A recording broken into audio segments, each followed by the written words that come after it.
Australia, Nueva Zelanda, Singapur, Vietnam, Japón, Hong Kong, Corea del Sur, Taiwán. Estos países, ubicados en la región de Asia-Pacífico, han sido elogiados por la respuesta que han tenido ante la pandemia del coronavirus. Todas estas naciones lograron controlar los brotes de la epidemia durante gran parte del 2020 con estrictas cuarentenas generales y modelos de pruebas y seguimiento de contagios que después replicaron otros países, pero ahora, el segundo año de la pandemia ha traído otros desafíos.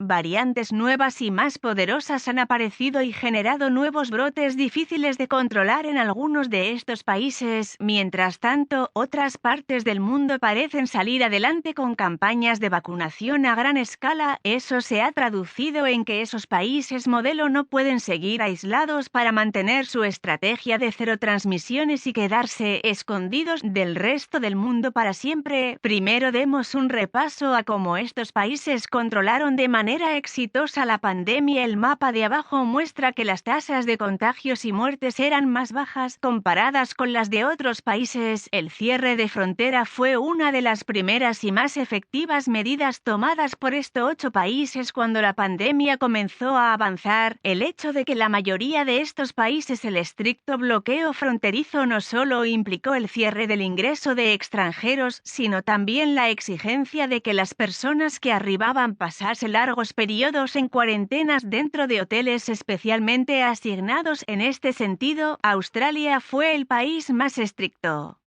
De hecho, durante la segunda ola de infección en India, le prohibió el ingreso incluso a sus propios ciudadanos por temor a que fueran portadores del virus, y cuando los contagios llegaban a las comunidades, Singapur, que ya tenía un sistema de vigilancia altamente probado, fue uno de los mejores ejemplos de cómo se podían cortar las cadenas de transmisión del virus que causa el COVID-19. Además, Australia puso a sus principales ciudades en cuarentena relámpago incluso cuando se registraba un solo caso.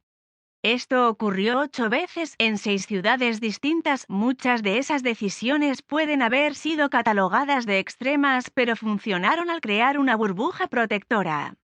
Después de la primera ola, muchos de estos sitios que habían estado bajo una estricta cuarentena pudieron volver a desarrollar una vida normal. Nueva Zelanda en junio de 2020 había levantado casi todas las medidas de distanciamiento social. Mientras tanto, en otros países de este grupo selecto se vieron que las infecciones habían bajado, lo que les permitió aliviar varias de las medidas de confinamiento que habían instaurado. Sin embargo, las nuevas variantes que han ido apareciendo, combinado con el relajamiento de las medidas de confinamiento y distancia social, han hecho que desde mayo se haya registrado un resurgimiento, aunque menor, del virus en estos lugares. Los aumentos de casos más notables se han dado en Taiwán y Vietnam. En Taiwán, un pequeño alivio en las reglas de control que aplican a los pilotos de la aviación comercial llevó a una propagación bastante rápida por el país, mientras que en Vietnam una nueva variante ha causado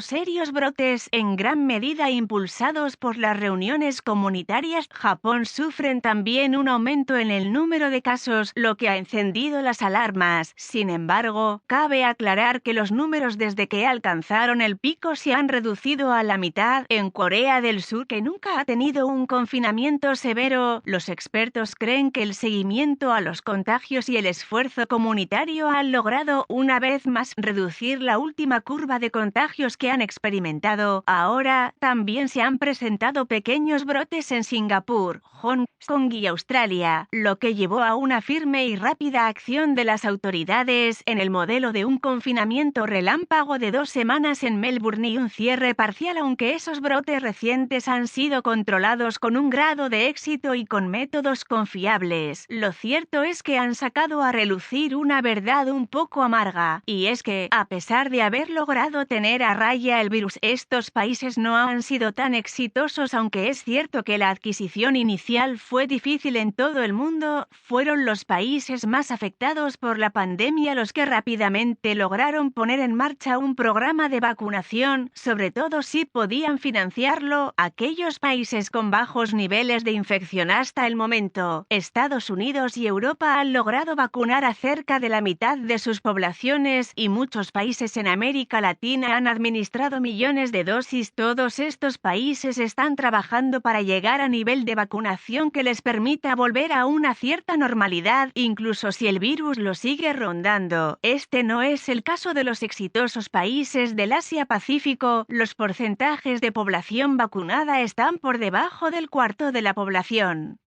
Y esa cifra es para los países ricos como Australia, Japón, Nueva Zelanda y Taiwán, donde se esperaría que la dificultad de adquirir vacunas sea similar a la que experimentaron Europa y Estados Unidos. También hay dudas entre los ciudadanos, como se registra en la única excepción a la regla ha sido Singapur. Singapur, sin embargo, es una ciudad-estado con apenas 5 millones de habitantes, lo que sugiere que el número de dosis aplicadas son pocas en términos absolutos. Si comparamos, por ejemplo, con India, que ha aplicado 250 millones de dosis, dado que es probable que COVID-19 se convierta en una enfermedad endémica, la única salida, pero hasta que se logre la inmunidad colectiva, parece que las estrellas asiáticas de la pandemia son reacias a flexibilizar las estrictas medidas que les han funcionado también: fronteras cerradas, restricciones y reglas de distanciamiento social. Si bien no hay planes de abrir las puertas de golpe, se habla de buscar con cautela una salida gradual.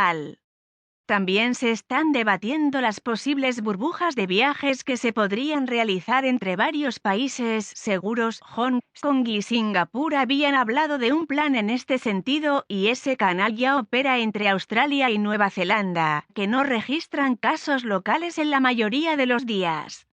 Sin embargo, ambas naciones bloquean de inmediato ese canal de conexión binacional cada vez que surge una nueva serie de casos. Los expertos han advertido que, para que las naciones sean realmente abiertas, sus sociedades deben eliminar la mentalidad de COVID-0, que no es realista con el virus en alta circulación, e intentar vivir con el virus. La gente ha pedido que se implemente una estrategia de salida más clara, con objetivos escalonados en sintonía con los programas de vacunación rápida, pero todavía falta un poco para llegar a esas soluciones.